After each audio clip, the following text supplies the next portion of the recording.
Hello everyone, मैं प्रेम सागर आप सभी का आपके अपने YouTube channel struggle for education 563 में बहुत बहुत स्वागत करता हूं। डियर फ्रेंड्स, आज की अपनी इस क्लास में हम रीजनिंग के 11 अति महत्वपूर्ण सवालों को सॉल्व करने चल रहे हैं जो आपकी परीक्षा में बार बार पूछे जाते हैं और आप सभी लोग इन सवालों को गलत कर देते हैं। तो पूरी वीडियो को शुरू से लेकर अंत तक देखिएगा। चीज़ों को इतना बेहतरीन तरीके से आपको सिखाने का प्रयास करेंगे कि आज के बाद इतने टाइप का प्रश्न कभी भी आपसे गलत नहीं होगा। तो चलिए ज़्यादा देरी ना करते हुए क्लास को शुरू करते हैं और एक बेहतर अंदाज में चीज़ों को सिखाने का प्रयास करते हैं। देखिए डियर फ्रेंड्स, आपके सामने पहला प्रश्न है, कह रहा है कि 10 का जो रिलेशन 45 के साथ है, सेम लॉजिक से 9 का रिलेशन क्या होगा। तो आपके दिमाग में एक विचार चल रहा होगा कि सर जी 10 में अगर हम 35 को जोड़ते हैं तो 10 35 आपका कितना हो जाएगा, 45 हो जाएगा। तो यहाँ पर हम क्या करेंगे सर जी, 9 है ना, 9 में भी अगर हम 35 को जोड़ेंगे तो हमारा कितना हो जाएगा, 44 हो जाएगा। पर देखिए डियर फ्रेंड्स, हमारा 44 जो है किसी ऑप्शन में नहीं दिया गया है। अब एक तरीका आपके दिमाग में ये विचार चल सकता है कि सर जी 10 है ना, 10 को 4 से गुणा करेंगे 40, उसमें 5 जोड़ेंगे तो आपका 45 हो जाएगा। ये भी बात सही है। तो यहाँ पर सर जी 9 है, 9 को अगर हम 4 से गुणा करेंगे, 9 चौके 36, 36 में अगर हम 5 को जोड़ेंगे तो हमारा कितना हो जाएगा, 41 हो जाएगा। सर जी 41 भी तो ऑप्शन में नहीं दिया गया है, तो मतलब हमारा सारा लॉजिक जो है यहाँ पर फेल हो गया। अब हम इस सवाल को कैसे करेंगे, ठीक है। तो चलो हम बताते हैं आपको बढ़िया वाला लॉजिक। देखो यहाँ पर क्या है कि सर जी 10 से हमें जाना है 45 के पास। तो आपको एक छोटा सा कॉन्सेप्ट बताते हैं, ध्यान से समझना। छोटी संख्या से जब भी हमें बड़े संख्या की तरफ जाना पड़ेगा, छोटी संख्या से जब भी हमें बड़े संख्या की तरफ जाना पड़ेगा तो हम मल्टीप्लाई कर सकते हैं, स्क्वायर कर सकते हैं और क्यूब कर सकते हैं। ये 3 चीजें कर सकते हैं। तो देखो 10 चौके 40 और 5 45, इससे तो हमारा आंसर नहीं आया ना। तो जो संख्या दी गई है उससे एक बार एक्स्ट्रा मल्टीप्लाई करते हैं। 10 को 4 से मल्टीप्लाई किया था, हम 10 को 5 से मल्टीप्लाई करते हैं। तो 10 पंजे कितना हो जाएगा, आप बोलोगे सर जी 50 हो जाएगा। हमें 45 लाना है तो मतलब यहाँ से 5 माइनस कर देंगे तो हमारा कितना हो जाएगा, 45 हो जाएगा। बात समझ आई। तो यहाँ पर संख्या क्या है सर जी, 9। तो यहाँ पर आपने 10 को किससे मल्टीप्लाई किया था, 5 से किया था। तो 9 को यहाँ पर भी हम किससे मल्टीप्लाई करते हैं, 5 से। तो 9 पंजे कितना हो जाएगा, 45 हो जाएगा। यहाँ पर आपने कितना माइनस किया था, 5। तो यहाँ पर भी हम कितना माइनस करते हैं, 5 माइनस करते हैं। तो जब हम 45 से 5 माइनस करते हैं तो हमारे सामने संख्या निकल कर आएगी 40।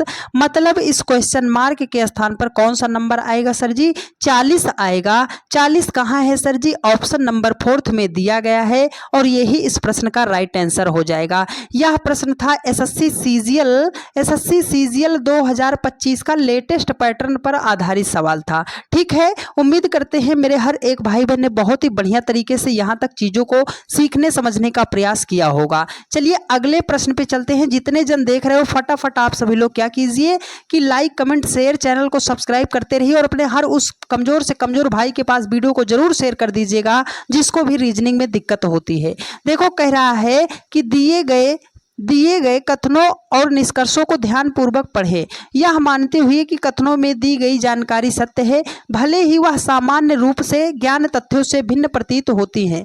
निर्णय लेके दिए गए निष्कर्षों में से कौन सा कथनों तथा तार्किक रूप से अनुसरण करता है या करते हैं। तो आपको क्या करना, इसका सीधा सीधा मतलब हमारी बात समझो। ये जो कथन दिया गया है ना, ये जो कथन दिया गया है इसे आपको 100% जो है सही मानकर चलना है कि जो इसमें बात बोली गई है बस वो ही सही है। ठीक है, अब कथन को दूसरा पॉइंट हम रिलेट करते हैं। एक तो हमें 100% सही मानकर चलना है, दूसरी बात हम क्या बोलेंगे सर जी, इसको हमें रियल लाइफ से अटैच नहीं करना। ये 2 पॉइंट आप मेरा याद रखना, सवाल आपसे बनेगा। तो याद किया कि जो कथन दिया जाएगा उसे हम 100% सही मानेंगे, उसे रियल लाइफ से कभी भी अटैच हम नहीं करेंगे। 2 पॉइंट हो गया ना। ना, तो चलो आपको छोटा सा कॉन्सेप्ट समझाते हैं, सवाल बना ले जाओगे। देखो यहाँ पर हमने लिखा ए, इसके बाहर एक सर्कल ड्रा किया हमने, इसका नाम लिखा बी, यहाँ पर हमने ऐसे कट करके लिखा, यहाँ पर सी लिखा, और यहाँ पर एक गोला हमने ऐसे ड्रा किया, इसको कट कर दिया और यहाँ पर लिख दिया हमने डी। अब इसका मतलब है ये देखो यहाँ पर ए अंदर है ना, ए अंदर है, किसके अंदर है सर जी? बी के अंदर है। तो एक पॉइंट और आपको मेरा जो है स्टार बना के लिखिएगा कि अगर ये जो आपके सामने गोले दिखाई दे रहे हैं ना, ये टच करेंगे, क्या करेंगे? टच करेंगे तो हम रिलेशन बता सकते हैं, टच नहीं करेंगे तो हम रिलेशन नहीं बता सकते हैं। ठीक है, अब देखो ये ए वाला गोला क्या है सर जी? बी वाले के अंदर है। तो जब हम अंदर से बाहर की तरफ जाएंगे तो वहां पर सभी का रिलेशन सही हो जाएगा। कैसे हो जाएगा? अगर हम आपसे ये बोले सभी ए बी है, तो सर जी ए अंदर है, बी बाहर है, ए से बाहर की तरफ जा रहे हैं तो सभी का रिलेशन सही हो जाएगा। ठीक है, अब इसी का जस्ट उल्टा, अगर बी से हम ए की तरफ आते हैं और ये हम कहते हैं अगर बी से ए की तरफ, बाहर से अंदर की तरफ आते हैं तो वहां पर कौन सा रिलेशन होता है? आपको पता होना चाहिए डियर फ्रेंड्स, वहां पर कुछ का रिलेशन होता है। बात समझ आई? अब थोड़ा सा इसको थोड़ा सा अपने रियल लाइफ में कॉन्सेप्ट को समझने के लिए यूज करो। ये जो ए लिखा है ना, ये मान लो आप हो, ये जो बी लिखा गया है ना, ये आपके पापा जी हैं, और ये जो डी लिखा गया है ना, ये आपके चाचा जी हैं। अगर आपके पापा जी का कोई रिश्ता, मतलब पूरा रिश्ता खत्म हो गया है आपके चाचा जी से, तो क्या आप अपने पापा के अंडर में हो ना, तो अपने चाचा जी से रिश्ता रखोगे? आप बोलोगे सर जी हम भी रिश्ता नहीं रखेंगे, तो ये कथन हो जाएगा सही। अगर हम कह रहे हैं कोई ए जो है डी नहीं है, तो बिल्कुल सही हो जाएगा। तो कॉन्सेप्ट आपने समझा है ना? चलो अब सवाल को बना देते हैं विद इन सेकंड में। देखो कह रहा है कि सभी बिन कय कहें। हमारे पास जो है सर जी इतना बिन था, ये जितना टच में है ना, इतना बिन जो है वो सर जी क्या था? उतना बिन हमारा कैन था। हाँ, जितना बिन है वो हमारा क्या था? कैन था। कह रहा है कि सभी प्लास्टिक कैन हैं। सभी प्लास्टिक कैन है, मतलब ये कैन के अंदर क्या आएगा हमारा सर जी? प्लास्टिक आएगा। क्या आएगा सर जी? प्लास्टिक आएगा। अब निष्कर्ष बनाए, देखो कह रहा है कुछ बिन प्लास्टिक हैं। सर जी कुछ बिन, बिन यहाँ पे है, प्लास्टिक यहाँ पर, तो बिन और प्लास्टिक का गोला टच में है। आप बोलोगे सर जी टच नहीं कर रहा है। जब टच नहीं कर रहा है तो ये बात तो गलत हो जाएगी। हाँ, अब दूसरे पे चलते हैं। कह रहा है कुछ कैन प्लास्टिक हैं। सर जी कैन वाला गोला बाहर है और प्लास्टिक वाला गोला अंदर है, और जब हम बाहर से अंदर की तरफ जाते हैं तो कुछ का रिलेशन सही हो जाता है। मतलब है सर जी केवल निष्कर्ष जो है सेकंड अनुसरण करता है। ऑप्शन नंबर 4 आपका राइट आंसर हो जाएगा। हर एक चैप्टर को बहुत ही बढ़िया तरीके से समझाएंगे डियर फ्रेंड्स, बस पूरी क्लास को आप ईमानदारी के साथ देखिएगा। और जितने जन देख रहे हो ना, जितने लोग कमेंट कर रहे हो, फटाफट एक बार वीडियो को शेयर कर दो बाबू भैया। चलो अगले प्रश्न पे चले। ये प्रश्न जो है ना आपकी ग्रुप डी की परीक्षा लिए बहुत ज्यादा इंपॉर्टेंट है। ऐसे ही प्रश्न आपको हूबहू आपकी परीक्षा में देखने को मिलेंगे। चलो बाबू भैया अगला प्रश्न है, देखो अब डायरेक्ट बनाते हैं। ये कथन है, निष्कर्ष है। कह रहा है कुछ रेड जो है वो एमराल्ड हैं। कितना रेड? हमारे पास मान लो सर जी इतना रेड था, है ना, इतना रेड था। ये इसमें से कुछ रेड क्या है सर जी? इतना रेड क्या है सर जी? एमराल्ड है। हमने इसको बाहर लिख दिया कि इतना, जितना टच में है ना, इतना रेड जो है वो क्या है सर जी? एमराल्ड है। कह रहा है कोई एमराल्ड जो है मैजेंटा नहीं है। एक भी एमराल्ड जो है वो क्या नहीं है सर जी? मैजेंटा नहीं है। चलो बाबू भैया क्या है? मैजेंटा नहीं है। अब यहां से देखते हैं, सभी मैजेंटा ग्रीन है। इसके अंदर जितना भी मैजेंटा है ना, ये सब मैजेंटा का है सर जी? ये सारा का सारा मैजेंटा जो है हमारा ग्रीन है। अब बनाए देखो, कुछ मैजेंटा जो है एमराल्ड है। सर जी मैजेंटा का गोला जो है ये अंदर में है और एमराल्ड का गोला यहाँ तक है। तो हमने क्या बोला था आपसे? हमने क्या बोला था? हमने बोला था कि जब इसका बड़े वाले का रिलेशन ही इसके बड़े के साथ नहीं, तो छोटे वाले का रिलेशन नहीं होगा। तो मतलब ये बात आपकी हो जाएगी गलत। देखो कह रहा है कुछ एमराल्ड जो है वो ग्रीन है। एमराल्ड कहाँ है सर जी? एमराल्ड हमारा यहाँ तक है और ग्रीन हमारा यहाँ तक है। तो क्या एमराल्ड और ग्रीन का गोला टच में है? आप बोलोगे सर जी टच में नहीं है। जब टच में नहीं है तो हम गलत कर देंगे। मतलब ना तो हमारा पहला अनुसरण करता है और ना ही दूसरा अनुसरण करता है। ऑप्शन नंबर सेकंड आपका राइट आंसर हो जाएगा। बात समझ आई है ना? तो कभी भी ऐसा प्रश्न आए आप गलत बिल्कुल भी मत कीजिएगा। और इस क्लास में जितने भी मेरे भाई बहन ग्रुप डी की परीक्षा की तैयारी कर रहे हैं, याद रखिएगा कि इस चैप्टर से आपकी परीक्षा में 2 से 3 प्रश्न पूछे जाएंगे। ठीक है, चलिए अगले प्रश्न पे चलते हैं। और जितने जन देख रहे हो बाबू भैया 50 लोगों को क्लास में जोड़ने का प्रयास करो। फटाफट एक बार चलो शेयर कर दो, फटाफट एक बार शेयर करके क्लास में 50 लोगों को जोड़ने का प्रयास करो। बहुत ही धुआंधार तरीके से समझाएंगे। देखो जब भी ऐसा आपके सामने प्रश्न आता है, ये कह रहा है कि विषम अक्षर समूह का चयन कीजिए। इसका मतलब है कि ये जो 4 ऑप्शन दिया गया है ना, इसमें से 3 एक समान है, एक जो सबसे अलग है उसी की पहचान करना। तो एकदम बेसिक मेथड से बता रहे हैं। देखो एल आता है 12 नंबर पे, के आता है 11 नंबर पे, ओ आता है 15 नंबर पे। यहाँ पे चलते हैं, डी आता है 4 नंबर पे, सी आता है 3 नंबर पे, जी आता है 7 नंबर पे।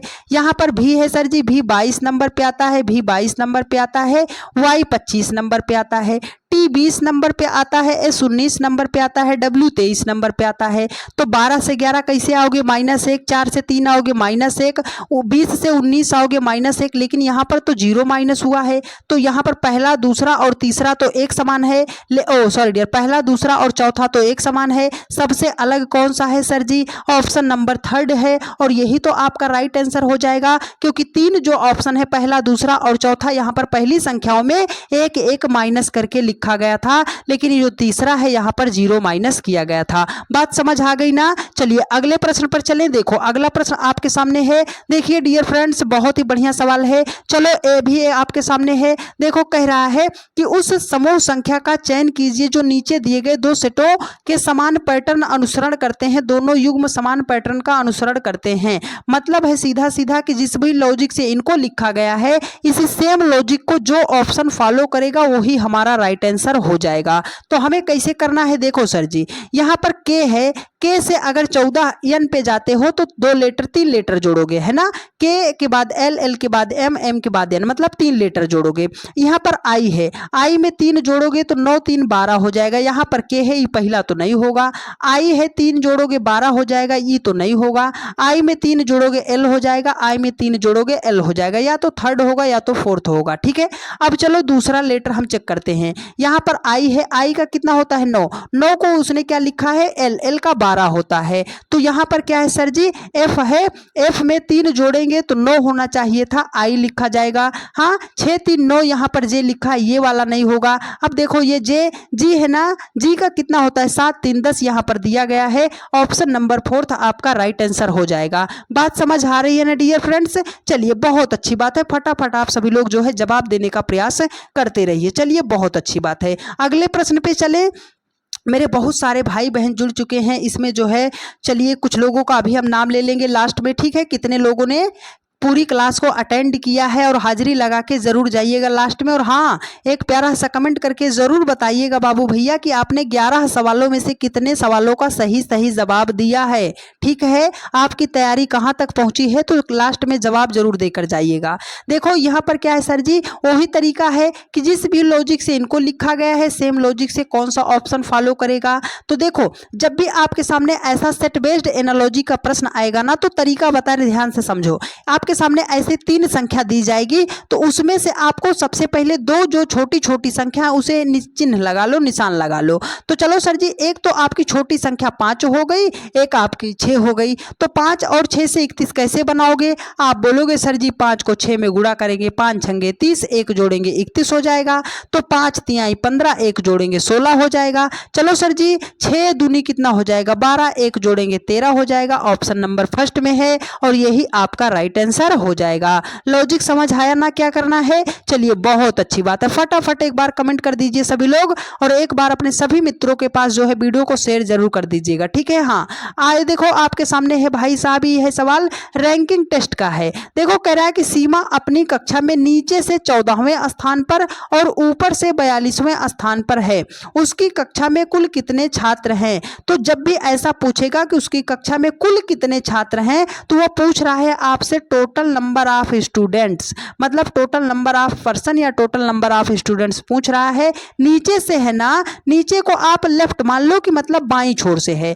तो बायां नंबर से वो 14 नंबर पे है, और ऊपर जो दिया है उसको दायां साइड से मान लो कि दाईं साइड से वो किस नंबर पे है, 42 नंबर पे है। कैसे निकालेंगे, देखो जब एक लेफ्ट दिया हो एक राइट दिया हो और आपसे टोटल पूछ रहा हो, तो एक छोटा सा फार्मूला याद रख लो बाबू भैया, T बराबर L प्लस R माइनस 1 होता है। L का मान कितना है सर जी, 14 है। R का मान कितना है सर जी, 42 है। माइनस 1 कर देते हैं। देखो 4 2 जोड़ेंगे 6, 6 से 1 जाएगा, आएगा आपका 5, मतलब क्या हो जाएगा सर जी, 55 हो जाएगा। ऑप्शन नंबर सेकंड इस प्रश्न का राइट आंसर हो जाएगा। तो यह इंपॉर्टेंट फार्मूला है, इस फार्मूले के एक बार आप सभी लोग स्क्रीनशॉट जरूर ले लीजिएगा। ठीक है, बात समझ आ गई डियर फ्रेंड्स। चलिए अगले सवाल पे चलते हैं। देखो अगला प्रश्न आपके सामने है बाबू भैया, अगला प्रश्न आपके सामने है। देखो आपके सामने अगला सवाल है, ये देखो कोडिंग डिकोडिंग का बहुत ही बढ़िया सवाल है। क्या करना है, एक निश्चित कूट भाषा में बाइट को 3712 के रूप में कोडित किया जाता है और टाइड को जो है 1207 के रूप में कोडित किया जाता है। उस भाषा में डी के लिए कोड क्या होगा। इस सवाल को 2 सेकंड में करने का तरीका बताओ और ध्यान से समझना। जब भी आपके सामने ऐसा कोडिंग रिकॉर्डिंग का प्रश्न आता है, केवल एक लेटर का एक वर्ड का मान पूछेगा, तो पूरी संख्या में आपको क्या करना है, कॉमन खोज लेना है। क्या करना है सर जी, कॉमन खोज लेना है। ठीक है, चलिए कैसे खोजना है बता रहे हैं। देखो यहाँ पर जैसे BITE है सर जी, यहाँ पर T भी है, E भी है, I भी है,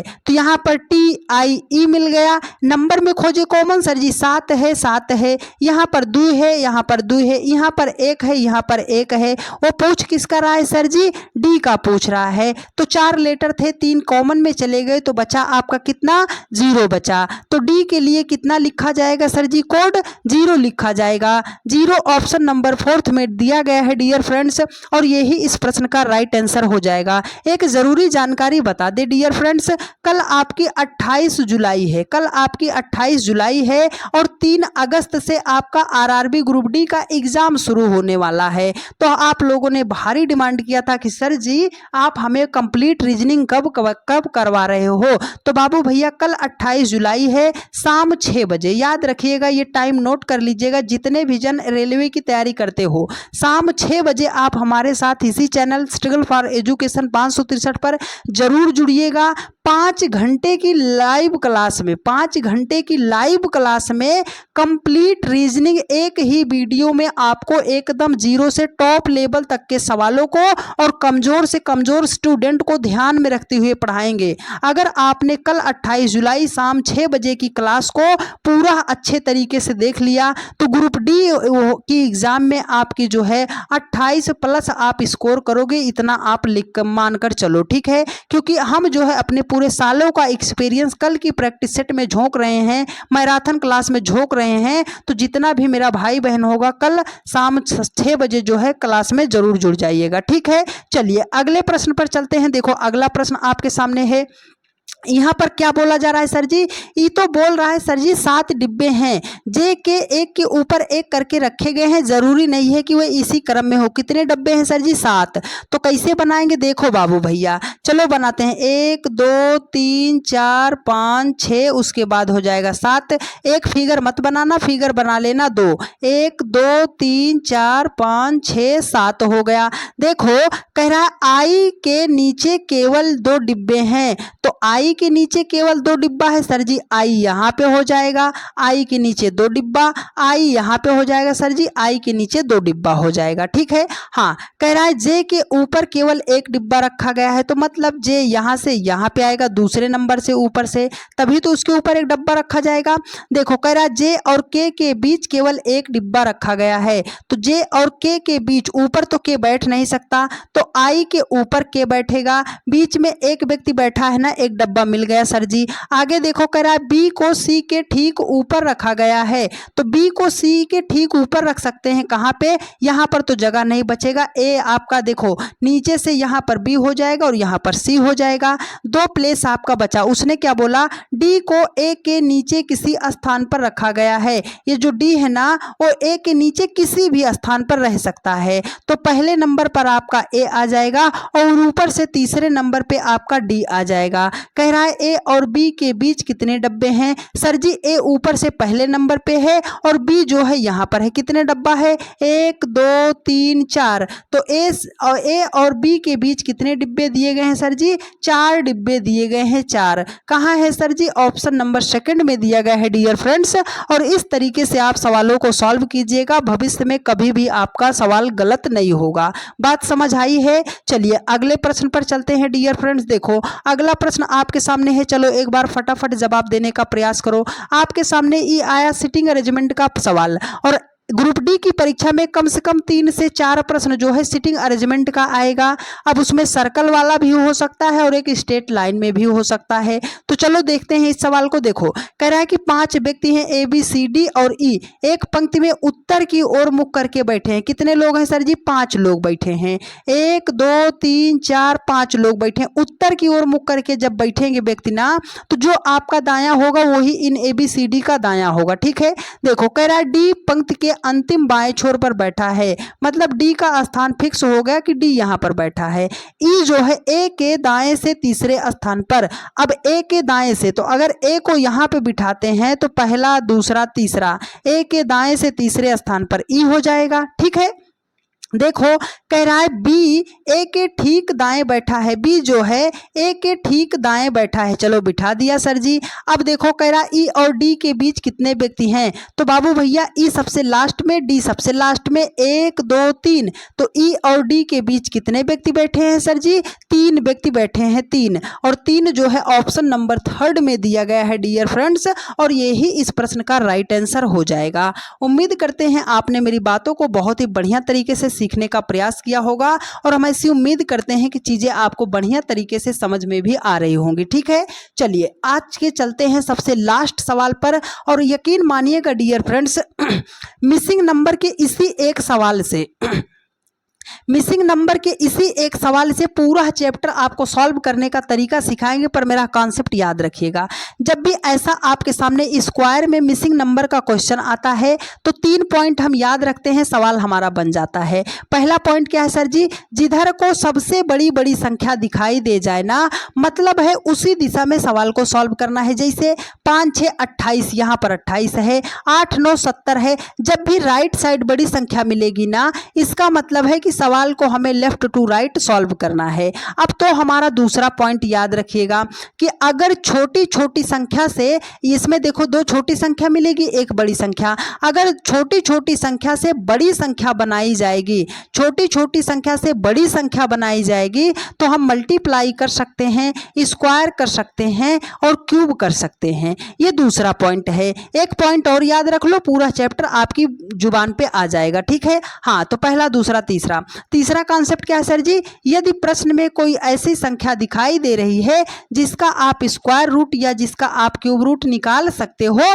तो सबसे पहले उसे हाईलाइट कर लीजिएगा। तो एक बार स्क्रीनशॉट ले लीजिए। चलो हम सवाल को सॉल्व करते हैं। हमें कैसे करना है sir ji, left to right solve करना है। तो 6 पंजे 30, आप बोलोगे 6 पंजे 30, 2 करेंगे माइनस, आ जाएगा 28, 8 नाम 72, 72 से 2 माइनस करेंगे 70, तो 7 पंजे 33, 33 से 2 माइनस 7 पंजे 35, 2 माइनस करेंगे 33।